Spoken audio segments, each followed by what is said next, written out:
Hello there, this is Retro Spirit Guardian, and this is THUNDERFORCE Gold Pack 1. And this is running on a Sega Saturn, so we've got the Sega Saturn dashboard here. We have 46 tracks at 61 minutes and 59 seconds. Almost 62 minutes. So close, yet so close. This is the Sega logo, and it's blue, which we all love the old Sega blue, don't we? We've got a FMV Technosoft logo here. Ooh, World of Technology. Yeah, they spent some money on that for no real reason, which is fine. We're loading an intro. We're in space with some Japanese text.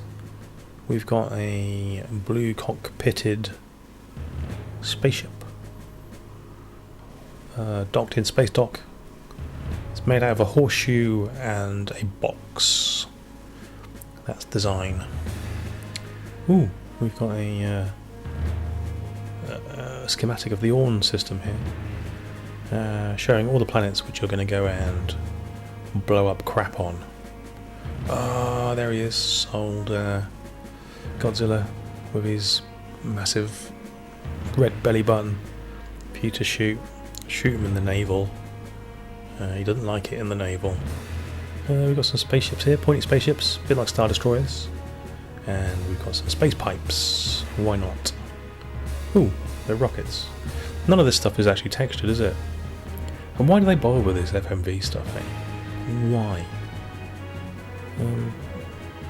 I never thought of the THUNDERFORCE ship as having a checkerboard pattern on it.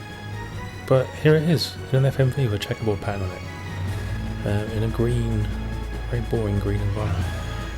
Old FMV has not aged gracefully, has it? When it comes to games. Hey, they were proud. They were proud of their games and they wanted to show them off with a little FMV. Who am I to criticise? This CD has THUNDERFORCE 2 and THUNDERFORCE 3 on it. We're going to play THUNDERFORCE 2 first. THUNDERFORCE 2 is far from my favourite THUNDERFORCE game. It's not a great game. It's an alright game. We do have a thing in here which is also available in the Mega Drive version, in which you can choose which level you start on.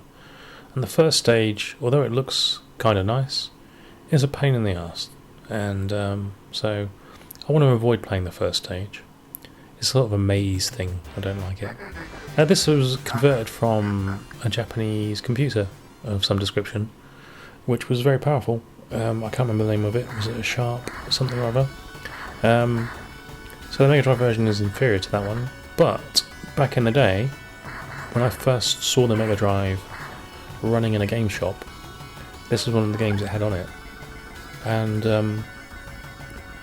it still looked better than any Amiga shoot 'em up I ever saw. The weapons in this are pretty damn awful, it has to be said. And some of the gameplay rules are pretty harsh, like you lose all your weapons when you die, that sort of thing. Some of the bosses are quite nice. Some of the levels are decent. There's some weird things with lampposts in a later level, which makes it an irritating level to play. But you get to fight a massive tank and a massive slug on one level, which they resurrected for THUNDERFORCE 4. But yeah. It's got all the ingredients that you would know for a THUNDERFORCE game. Like, it's recognisably THUNDERFORCE, just a bit crapper, that's all. This space cock was always a bit worrying when it ventured onto the screen. Little did I know that you could destroy it very quickly. Like, you'd panic when that came on, but it didn't actually do a lot to you. As you can see, it's quite manic. It throws a lot of stuff at your face straight off. The difficulty of this game is probably THUNDERFORCE 2 and 4 are probably the hardest games in the series. THUNDERFORCE 2 because it's a little clunky, and THUNDERFORCE 4 just because they up the toughness of it. This game does tend to throw a lot of stuff at you which you can't cope with your weapon set. My claws, or my option things, are spinning around at mad speed. They're on some sort of stupid speed setting, like a spin drive. Got the Hunter. Hunter is a staple of the old THUNDERFORCE games. Lovely stuff. A few one-ups there.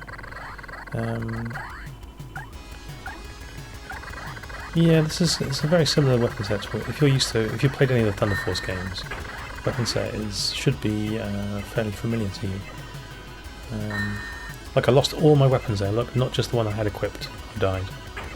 Pain in the ass, man. This boss looks a lot like the one from Gradius. It's alright to be inspired by other games, though, isn't it? It's alright to. Imitation is this serious form of flattery. So yeah. Oh, he's like spitting balls at me now. Oh man. He's gonna ram me. Unlike Thunder Force 3, these bosses take an absolute age to die. Which is, they went a bit softer on Thunder Force 3, and then Thunder Force 4 brought back the pain with the old bosses. Lovely. So anyway, that's as much as I can stomach of Thunder Force 2. I don't like the game, it's too hard and a bit clunky. And the top-down missions aren't as fun as the side-scrolling missions, because the top-down missions throw stuff onto the screen at you without time for you to react, and things will often fire at you or be coming at you before you've even seen them on the screen, which is painful. And there's no parallax scrolling on these levels, whereas I believe in the original version there was parallax, so the buildings had sort of some depth to it. There was a bit of parallax scrolling there. I mean, there's a foreground in the background, but I mean the buildings don't look right there. So anyway, we're going to play Thunder Force 3 now, which is probably the best game in the series for a lot of people. It's certainly got the best bosses for my money. And it's got a lovely little presentation thing here where you see a nice little illustration of some planets. You get some technical specifications on Gargoyle, who lives on Hydra, and we're into the game.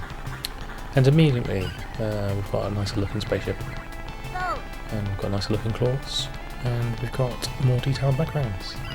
So they went sort of organic with this straight off the bat, which is groovy. And yeah, it's a great playing game.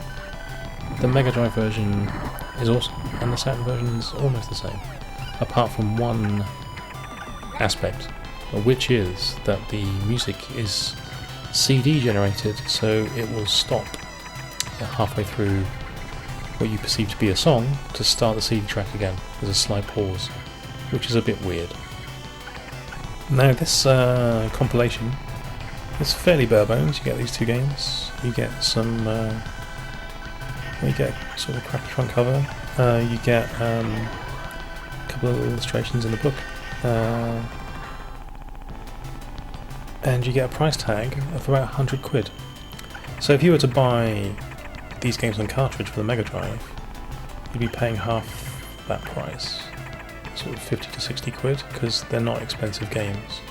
But the Saturn disc is an expensive disc. It's not worth the money. Thunder Force 2 is not a great game. Thunder Force 3 is a great game, but it's not the cheapest way to play it. Obviously you can get Thunder Force 3 on the, I believe it's the Mega Drive Mini. You can get it on there, which is kind of a cool way to play it, and you can probably download it off of several e-shops. We can buy the Mega Drive cartridge, which is about 30 quid. Your Saturn isn't the best place to play Thunder Force 3, I don't think. Even though the emulation is quite nice, and there's no sort of warping and stretching on the pixels. It seems to be like a one-to-one thing, which is groovy.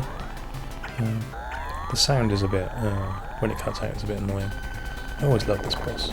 Got rid of the sprite glitching, which is nice, because those flames often would glitch on the Mega Drive, the ones that come out of his mouth there. Got rid of that. Saturn power, isn't it?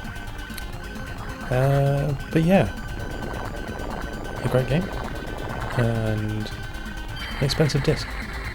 Can I recommend it? I can recommend the game, can't recommend the disc. How many times have I said that? Yeah, 100 quid. So to get all of the Thunder Force games on the Sega Saturn will cost you nearly £300. That's 2, 3, arcade, 4 and 5, you're looking at about 300 squids, which is, you know, too much for 5 games, isn't it really? This background, I remember this background back in the day, blowing my little mind. Look at how wobbly it is. Never saw anything like that on any other 16-bit console or computer at the time, even though I don't think it's as an effect that difficult to pull off. But this is where I first saw it, and it blew my tiny mind, along with Gynorg, which had similarly batshit crazy backgrounds for some levels. They do some weird stuff, but yeah. THUNDERFORCE 3 was pretty cool though, had the coolness factor of lasers and spaceships.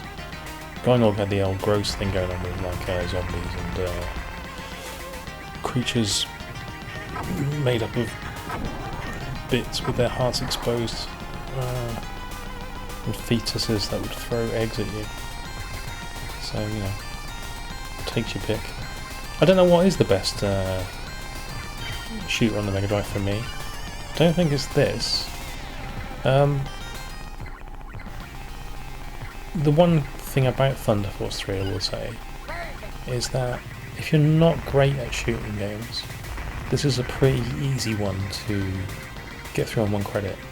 Once you've played the levels a few times, you can probably clock this game with about 20 lives left, which is quite satisfying in a way. It is pretty easy. It's probably one of the easiest shooters I've ever played in terms of finishing a game. Like the last boss is not hard, and like some of these bosses, like literally last seconds. You've got the right weapon equipped. And it's got an interactive ending as well. Like you can make there's some character portraits that you can make them blink and do things like wave their hands around. Technosoft, what happened to you? But yeah, that boss, pathetic. Didn't last 2 seconds. The hardest boss in the game is probably the one on this level, to be fair. Just the stuff that it fires at you is difficult to dodge. I'm trying to think now. Yeah, I think I'd stick by that. There are some very cool looking bosses in this game. Some of them are a bit nonsensical, like you fight a giant lobster on a level in a cave, which is odd, you don't fight it on this level. That's alright, there's a giant spaceship you have to take down, R-Type style. You can't have a shooting game without an R-Type homage level in it. The one in this game is further on, it's like the second to last level. And the final stage has some, I suppose, like energy core kind of bosses, which they kind of look cool. But yeah, this stage also blew my mind back in the day. I thought this was the most 3D looking thing I'd ever seen in my life. Like it felt like it had loads of depth to it with the parallax scrolling. Like they did something where they got the speed just right to make it look like it had depth. It was weird. I've never seen anything like this game when it came out. Yep, firm favourite, but not a hard game, and expensive on the Saturn. So there you go. Some of these bosses look very cool. Like I do like this robot fish thing. It's like a sunfish. Robot sunfish. They're borrowing a bit from Darius, so yeah, I suppose the THUNDERFORCE games are a bit of an amalgamation of all the games that came before, including Darius, Gradius, R-Type. You'll probably be able to spot some other references in here, I don't know. But those are the three main ones. It does have a feeling all of its own though, with its crazy music and some high-paced action later on. Get a stage in here which is fantastic diagonal scrolling, which was a big thing back in the day. Apparently making things scroll diagonally was harder than horizontally or vertically. Don't know why. Oh, look at the bubbles! Bubbles everywhere.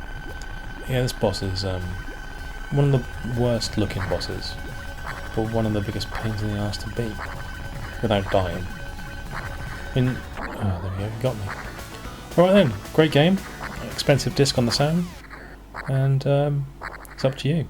Up to you whether you want to spend that much money, isn't it?